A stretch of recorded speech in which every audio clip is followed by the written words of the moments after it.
The most expensive mistake is destroying something you never bothered to understand. The first crack echoed across the river before the sun had fully cleared the pine trees, a deep splintering sound that seemed to roll through the valley like distant thunder. I stood on the porch of my ranch house holding a mug of black coffee while cold mountain air carried the familiar scent of cedar, damp earth, and flowing water. Frost still clung to the wooden fence rails, and a thin layer of mist drifted above the creek that divided my property from the subdivision built years after my grandfather first settled this land. Across the water, a bright yellow excavator slowly lowered its steel bucket onto the old timber bridge my family had maintained for generations. Every movement groaned through weathered beams polished by decades of trucks, tractors, horses, and countless ordinary mornings. I did not shout. I did not wave my arms. I simply watched as another heavy impact shook loose a cloud of sawdust that sparkled in the early sunlight. Standing only a few yards from the demolition crew was Rebecca Hayes, president of the Homeowners Association, dressed in a tailored navy blazer despite the freezing morning. She folded her arms with unmistakable satisfaction while several board members recorded everything with their phones. One contractor asked her quietly whether they should confirm ownership before continuing. Rebecca answered loudly enough for everyone nearby to hear. "We already handled the paperwork. Finish the job." The excavator operator nodded and brought the bucket down again. Another section of the bridge collapsed into the shallow creek below, sending ripples across the cold water. The sound of breaking timber mixed with the steady rush of the current, creating a strange silence afterward that felt heavier than the noise itself. My attorney stood beside me without saying a word. He had arrived 30 minutes earlier after I called him the night before. Instead of telling me to stop the demolition, he had simply reminded me to bring every document we had discussed over the past several months. Resting inside the worn leather portfolio under my arm were certified county plats, historical surveys, maintenance permits, recorded easements, engineering reports, and photographs dating back more than 70 years. My grandfather used to say that what eventually rots, steel eventually rusts, but properly recorded property rights can outlive everyone who argues about them. I remembered those words as another support beam disappeared beneath the excavator bucket. Rebecca glanced toward my porch and smiled as though she expected frustration, anger, or panic. Instead, she found me quietly taking another sip of coffee. That seemed to confuse her more than any protest ever could. One of the board members laughed and announced that the neighborhood would finally have a clear view of the creek without what he called an outdated structure standing in the way. A few homeowners clapped politely while others looked uncertain, exchanging nervous glances as pieces of the bridge continued falling into the water. The contractor climbed down from the excavator once the final span rested in the creek bed and handed Rebecca a completion form for her signature. She signed it confidently beneath the morning sun before turning toward my property with the satisfied expression of someone convinced she had won. What she never noticed was the county survey marker standing quietly beside the bridge approach, or the faded bronze maintenance plaque my grandfather installed decades earlier, or the fact that neither my attorney nor I had tried to stop the demolition. Sometimes the strongest evidence is not the document you reveal. Sometimes it is the mistake someone else insists on making while every recorded fact waits patiently for its turn to be heard. When the last construction truck disappeared beyond the subdivision entrance, an unusual silence settled over the valley. The only sound left was the steady current flowing beneath the broken timbers that now rested in the shallow creek where my family's bridge had stood since long before anyone imagined building a neighborhood nearby. The smell of freshly split pine, mixed with damp river stones and cold mountain air, while loose pieces of cedar drifted slowly downstream. I walked to the edge of the bank with my attorney, stopping beside the weathered bronze plaque that had once marked the entrance to the bridge. Although the deck had been demolished, the concrete footings and the original survey monument remained exactly where county engineers placed them decades earlier. My attorney looked at the exposed foundation and quietly smiled. "They removed the structure," he said, "but they could not remove the records." Those words reminded me of my grandfather, who built the bridge alongside my father using locally milled timber after severe spring flooding destroyed the original crossing nearly 70 years ago. Every repair, every inspection, every permit, and every maintenance project had been documented and filed with the county. As a civil engineer, I continued that tradition after inheriting the ranch. Inside my ranch office, shelves held engineering reports, maintenance logs, inspection photographs, certified surveys, recorded easements, historical aerial images, and handwritten journals explaining why each improvement had been made. To anyone else, they looked like ordinary paperwork. To my family, they represented the history of the land itself. Late that afternoon, I unlocked one of the oldest filing cabinets in the office and removed a leather binder labeled River Crossing. Inside rested the original construction permit, structural drawings signed by the county engineer, maintenance certifications, and recorded access agreements dating back several generations. Folded carefully between those documents was a large county plat map showing every legal access route surrounding the subdivision and my ranch. A faded red line crossed directly over the bridge location before continuing toward the neighborhood beyond the creek. My attorney spread the map across the conference table beneath the warm light of an antique brass desk lamp. The room smelled of aged paper, cedar shelves, and fresh coffee, while rain clouds slowly gathered outside the windows. He traced the red line with one finger before looking directly at me. Have you ever noticed how carefully this easement was written? I admitted that I had read it years earlier, but never paid much attention because the bridge had always been there. He handed me the recorded document again. Every sentence described maintenance responsibilities, ownership boundaries, engineering specifications, and one detail that suddenly felt much more important than it had ever seemed before. The recorded access route specifically identified my bridge as the lawful crossing connecting the subdivision to the county road beyond my ranch. There was no secondary crossing listed anywhere on the map. No alternate easement. No replacement route. I quietly looked back toward the creek through the office window where the afternoon light reflected across broken beams resting in the water. Rebecca and the board had celebrated the demolition because they believed they were removing an obstacle from my property. They never stopped long enough to understand why generations of county engineers had protected that exact crossing with surveys, permits, and recorded easements. My attorney closed the binder gently before placing it back inside the leather portfolio. Tomorrow, he said calmly, we are going to let the county read what your grandfather already knew. I glanced once more toward the empty riverbank where the bridge had stood that morning, realizing that the most important part of the bridge had never been the wood they destroyed. It was the legal history they never thought to examine. The next morning, my attorney and I drove to the county engineering office carrying the same weathered leather portfolio that had belonged to my grandfather. The building itself looked ordinary, but inside it held decades of survey records, easement filings, subdivision plats, engineering approvals, and archived maintenance permits that quietly preserved the history of nearly every road and bridge in the valley. The hallway smelled faintly of paper, coffee, and polished wood while sunlight poured through tall windows overlooking the courthouse lawn. We met with the county engineer, a thoughtful man who had spent more than 20 years reviewing infrastructure projects throughout the region. He greeted me politely, accepted the portfolio, and began examining each document without rushing to conclusions. My attorney arranged the materials across the conference table in chronological order. Original bridge construction permits rested beside engineering drawings signed decades earlier. Maintenance logs followed inspection reports. Historical aerial photographs lined up beside certified survey maps. Finally, we placed the recorded easement agreement directly beside the official subdivision plat filed when the neighborhood had first been approved.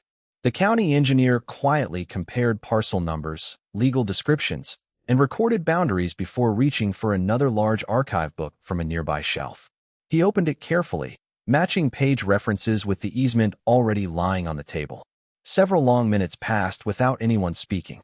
The only sounds were pages turning, keyboards clicking softly from nearby offices, and the distant hum of the building's heating system. Eventually, he leaned back in his chair and folded his hands together. Everything matches, he said calmly. The recorded easement references only one lawful access crossing connecting the subdivision to the county road. He pointed toward the bridge location highlighted on the survey map. That crossing is the one that was demolished yesterday. My attorney asked whether another recorded route existed somewhere else across neighboring properties. The engineer searched several digital records before slowly shaking his head. He opened additional subdivision plats dating back nearly 40 years, tracing every boundary line with remarkable precision. None showed another legally recorded crossing. Every approved emergency response map, utility service diagram, and public maintenance record relied upon the same bridge my family had maintained for generations. The room became unusually quiet as everyone recognized the practical consequences. Fire trucks, utility contractors, school transportation planners, emergency responders, delivery companies, and county maintenance crews all referenced that single recorded access route within official planning documents. The issue was no longer limited to a disagreement between a ranch owner and a homeowners association. Infrastructure planning, public safety coordination, and property access records had suddenly become part of the same conversation. The county engineer carefully made certified copies of every document before returning the originals to my leather portfolio. He explained that additional departments would need to review the findings because any interruption involving recorded legal access required formal evaluation under county procedures. My attorney thanked him while I quietly looked through the office window toward the distant mountains where snow rested across the highest peaks. Rebecca had believed she was removing an old wooden bridge that stood in the way of the neighborhood's future plans. She never realized she had eliminated the very structure every official county record depended upon. As we walked back toward the parking lot beneath the cool afternoon sky, my attorney smiled for the first time since the demolition and quietly said, "The bridge may be gone, Ethan, but the law still knows exactly where it stood. And that is about to become far more important than anyone on that board ever imagined." By the end of that week, the county engineering office had forwarded its findings to several departments responsible for public infrastructure, emergency planning, and property access. None of them reacted dramatically. Instead, they followed the same deliberate process that every government agency relies upon when official records reveal an unexpected problem. Early Monday morning, I received a courteous phone call asking whether representatives from the County Transportation Office and Emergency Management Division could inspect the former bridge location. Less than an hour later, several county vehicles arrived at the ranch. The cool morning air carried the scent of wet cedar and river water while clouds drifted slowly across the mountain peaks beyond the valley. Engineers unloaded surveying equipment, reviewed historical plats, compared digital mapping systems with the original field monuments, and carefully photographed the remaining bridge foundations without touching anything. They spoke quietly among themselves, occasionally checking measurements against the certified surveys my grandfather had preserved decades earlier. I stayed nearby only to answer questions when asked. Watching experienced engineers work reminded me that facts become remarkably persuasive when multiple independent professionals reach the same conclusion without influencing one another. By midday, one engineer requested permission to review the subdivision entrance from the opposite side of the creek. My attorney accompanied the inspection while I remained near the ranch house finishing ordinary maintenance that had waited several days. Later that afternoon, he returned carrying a folder filled with newly printed maps and inspection notes. He spread them across the dining table beneath the same brass lamp that had illuminated my grandfather's journals for years. Every modern satellite image, emergency response map, utility service diagram, postal delivery route, and county transportation records still identified the demolished bridge as the only officially recorded legal crossing connecting the subdivision to the county road. The neighborhood physically existed beyond the creek, but every government record continued pointing toward a bridge that no longer stood. The following morning, the consequences quietly began appearing. A utility contractor scheduled to inspect underground communication lines postponed routine work after discovering the recorded access route no longer existed. A school transportation coordinator contacted county engineers requesting clarification because official routing documents no longer matched field conditions.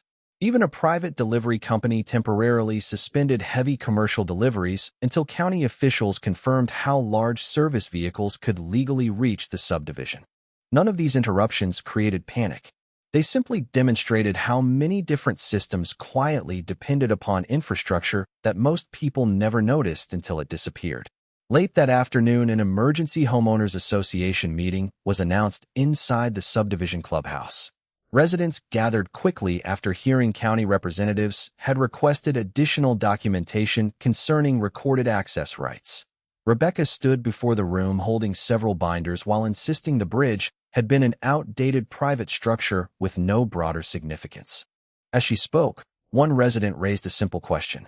If the bridge had never mattered, why did every county map still show it as the neighborhood's official access route?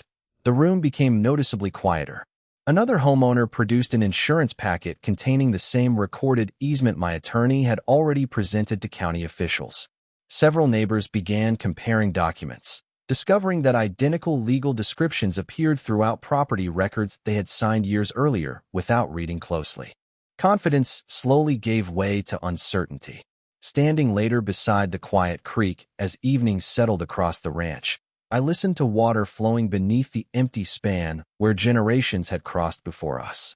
The bridge itself had disappeared, but its absence was now speaking louder than it ever had while standing, and every official record throughout the county was beginning to listen. Within 48 hours, the county's preliminary findings reached departments that normally had little reason to communicate with one another.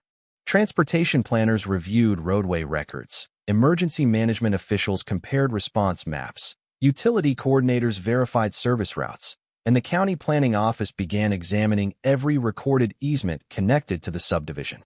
None of them approached the issue emotionally because infrastructure is never evaluated through opinions. It is evaluated through engineering standards, recorded property rights, and documented access requirements. My attorney explained that once multiple departments relied upon the same recorded crossing, every official conclusion became increasingly difficult to challenge. Life on the ranch continued at its familiar pace, while the investigation quietly expanded beyond anything the homeowners association had anticipated. Each morning I repaired fences, checked livestock, and walked the creek where the bridge had once stood. The empty concrete foundations remained exactly as they had been left after the demolition, surrounded by scattered cedar beams resting along the shallow banks. The smell of fresh river water mixed with damp wood every time I crossed the area, reminding me that structures can disappear in a single morning while the records supporting them often survive for generations. Late one afternoon, my attorney called asking me to meet him at the county administration building. Inside a large conference room, representatives from several agencies had gathered around a series of oversized engineering maps displayed across the walls. Survey markers, parcel boundaries, recorded easements, emergency response routes, utility corridors, and historical aerial photographs all pointed toward the same conclusion. One transportation engineer carefully explained that every officially approved route entering the subdivision ultimately depended upon the crossing my family had maintained. A representative from emergency management added that fire response planning, ambulance access, and evacuation procedures had all been based upon that same recorded location for decades. Even utility maintenance schedules referenced identical legal descriptions. The room remained calm, yet the significance of those findings was unmistakable. The issue had grown far beyond a disagreement over private property. County officials now had to determine how essential public access would be restored while respecting existing property rights. As the meeting concluded, one planning official quietly mentioned that representatives from the homeowners association had requested an opportunity to present additional documentation supporting their decision. 2 days later, that meeting took place. Rebecca arrived carrying several binders filled with architectural guidelines, neighborhood rules, contractor invoices, and board resolutions authorizing the demolition. She spoke confidently, insisting the bridge had been unsafe, outdated, and located entirely within an area the association believed it controlled. County officials listened respectfully before comparing her documents against certified surveys, recorded easements, subdivision plats, and engineering approvals that had already been verified. One senior surveyor politely asked a simple question.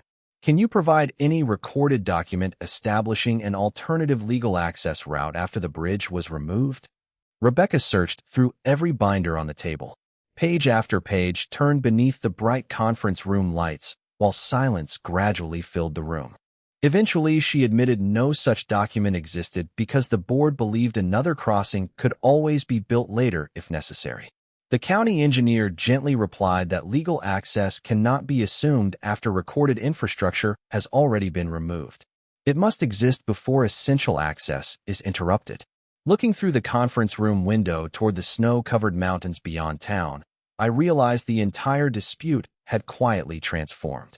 The conversation was no longer about why the bridge had been demolished. It had become entirely focused on how the lawful access everyone depended upon would now have to be restored. The week after the county meeting felt strangely quiet, but beneath that silence an extraordinary amount of work was taking place. Engineers reviewed infrastructure reports, attorneys examined recorded easements, planners compared historical surveys, and county officials coordinated with emergency management agencies to determine how lawful access could be restored without creating additional legal complications. Every conversation centered on verified documents rather than opinions, exactly the way my grandfather always believed important decisions should be made. Back at the ranch, winter settled comfortably across the valley. Thin sheets of ice formed along the edges of the creek where the bridge had once stood, and every morning I crossed the riverbank carrying a thermos of coffee while checking livestock before sunrise. The broken cedar beams remained stacked neatly beside the original concrete foundations because county investigators had requested that nothing be disturbed until their review was complete. The smell of damp timber mixed with cold mountain air each morning, reminding me that even an empty space can become powerful evidence when its history is properly documented.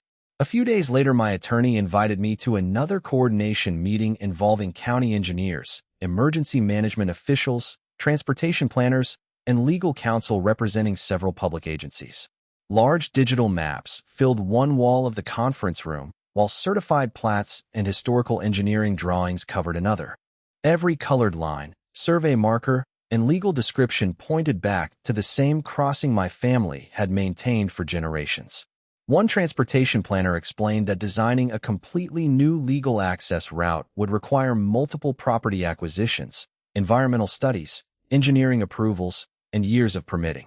Another engineer quietly added that the existing bridge location had already satisfied every recorded requirement because the easement had been established decades earlier.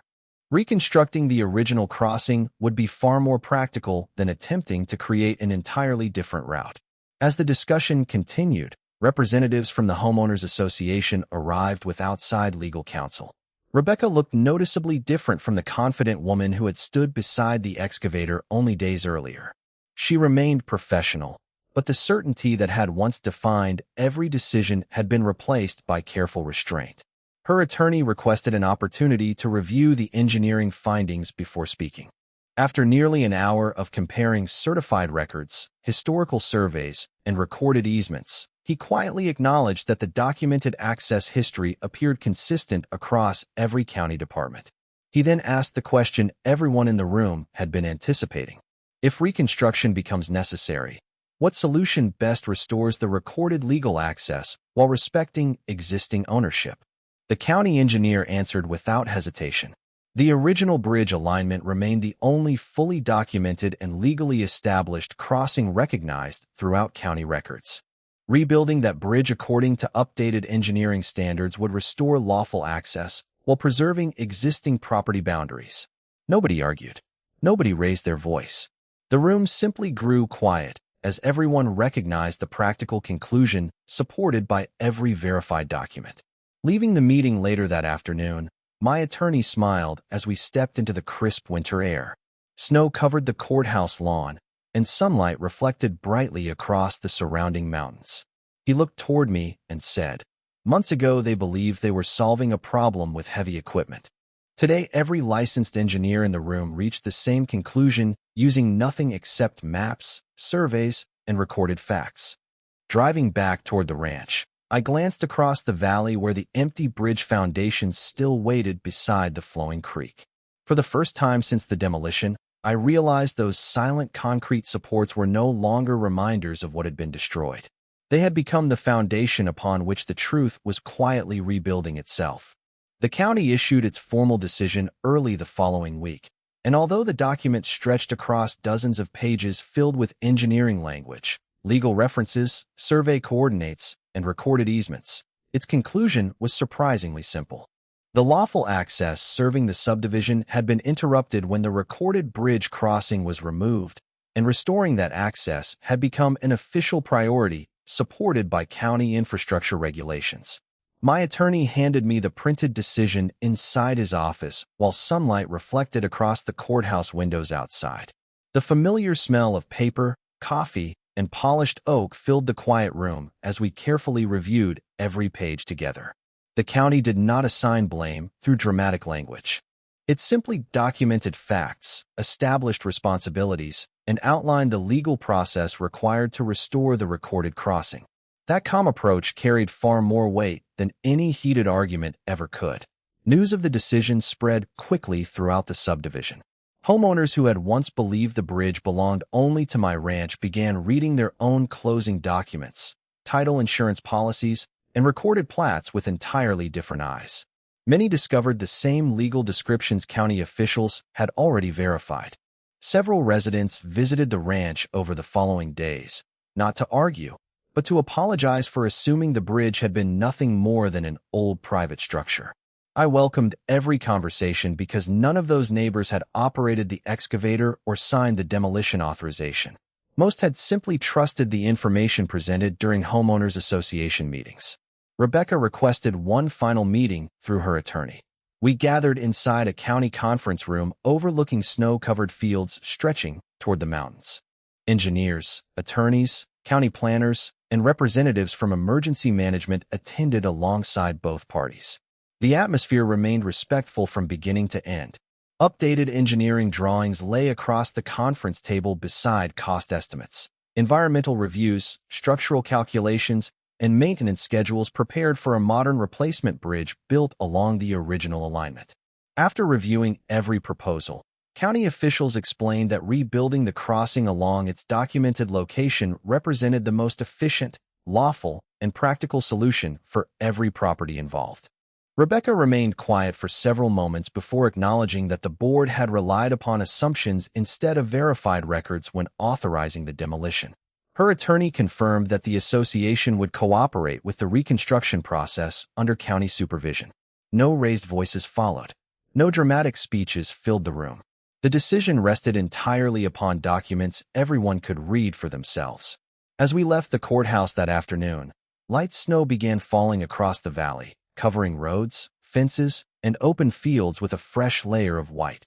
My attorney looked toward the empty bridge foundations beside the creek and smiled. "Those concrete supports carried more than timber," he said softly. "They carried 70 years of recorded history." Several weeks later, survey crews returned to the ranch, this time placing bright orange markers where new foundation work would soon begin.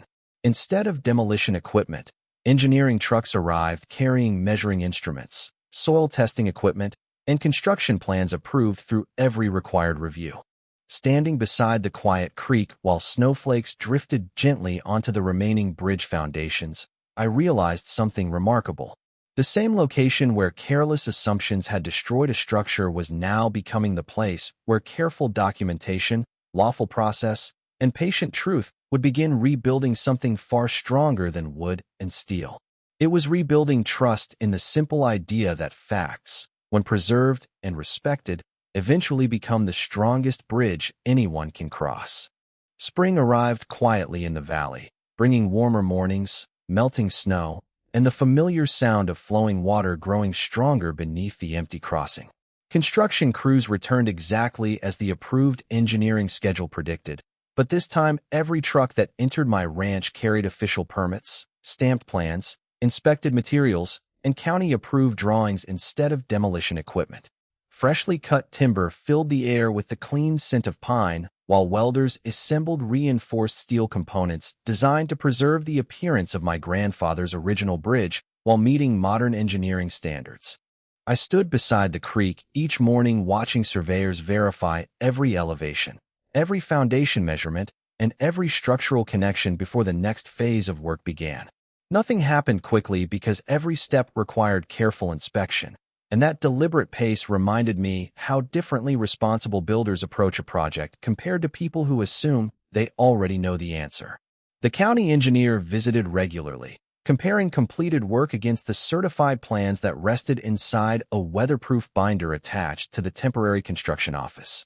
My attorney stopped by several times as well, not because legal arguments remained unresolved, but because he wanted to witness the final chapter of a story that had begun with one mistaken decision. Even Rebecca visited the site once under the terms established by the county. She remained respectful, speaking mostly with the engineers while reviewing construction progress from a designated observation area. The confidence that had once surrounded every decision she made had been replaced by quiet reflection. One afternoon, she walked toward me after the inspectors completed their review. Looking across the nearly finished bridge, she admitted that the board had focused so completely on removing what they considered an obstacle that nobody had taken the time to understand why generations of county records protected that crossing so carefully. I thanked her for saying it because those words mattered more than another argument ever could. They represented something far more valuable than winning. They represented understanding. As weeks passed, homeowners from the subdivision began stopping beside the construction site with coffee, homemade cookies, and simple conversations. Several told me they had spent evenings reading old county plats, easement records, and historical surveys after realizing how much important history can hide inside ordinary public documents. Others apologized for assuming the bridge belonged only to my ranch when, in reality, its legal function quietly connected the entire community. Children riding bicycles often paused near the safety fence to watch carpenters install the final deck boards, while older residents shared stories about crossing the original bridge years before the subdivision had grown into a neighborhood. By the time the last steel railing was secured and the final inspection date appeared on the county calendar, the atmosphere surrounding the project felt completely different from the cold morning when excavators first arrived.